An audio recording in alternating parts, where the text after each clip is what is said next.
a devastating fire at a hotel in Delhi's Malviya Nagar has claimed at least 21 lives, with several others injured. Many of the victims are reported to be foreign nationals, and authorities fear the death toll could rise as some of the injured remain in critical condition. The tragedy has also raised serious questions about the hotel's operations and whether it was functioning within the limits of the permissions granted to it. Here's a detailed report. What began as a routine morning in South Delhi's Malviya Nagar soon turned into a major tragedy.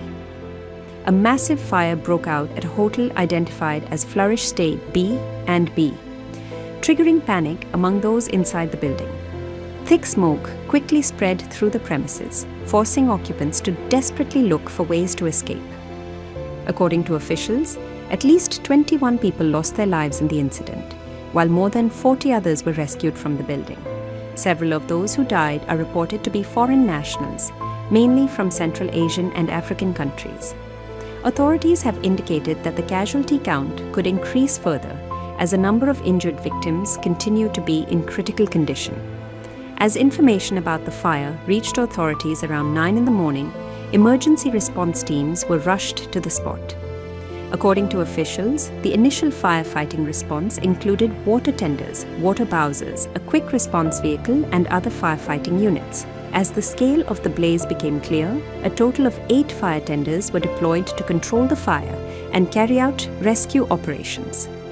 Firefighters and rescue personnel worked to evacuate people trapped inside different parts of the building.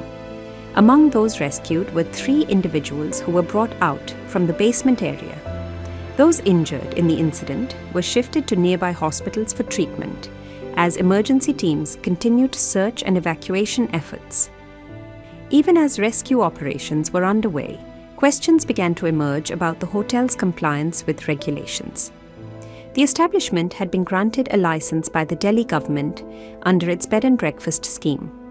However, reports suggest that permission had been granted for only 6 rooms under the scheme. Despite that, the property was allegedly operating as many as 25 rooms, including rooms in the basement. These allegations have raised concerns over whether the hotel was operating in accordance with the permissions granted to it and whether safety norms were being adequately followed. Authorities are expected to examine these aspects as part of the investigation into the incident. With the fire now extinguished, investigators are expected to focus on what led to the deadly blaze. The exact cause of the fire has not yet been determined. Officials are expected to investigate whether mandatory fire safety norms were followed and whether the hotel's operations complied with the conditions under which it was granted permission to function. The tragedy has drawn condolences from the country's top leadership. Prime Minister Narendra Modi expressed grief over the loss of lives and announced financial assistance for the victims and their families. The Prime Minister said that an ex gratia of 2 lakh rupees from the Prime Minister's National Relief Fund would be provided to the next of kin of each deceased victim. He also announced assistance of 50,000 rupees for those injured in the incident. Delhi Chief Minister Rekha Gupta also expressed deep sorrow over the tragedy. She said the government was closely monitoring the situation and that all necessary medical assistance and support were being provided to affected families. The Chief Minister also conveyed her condolences to the bereaved families and wished a speedy recovery for those injured.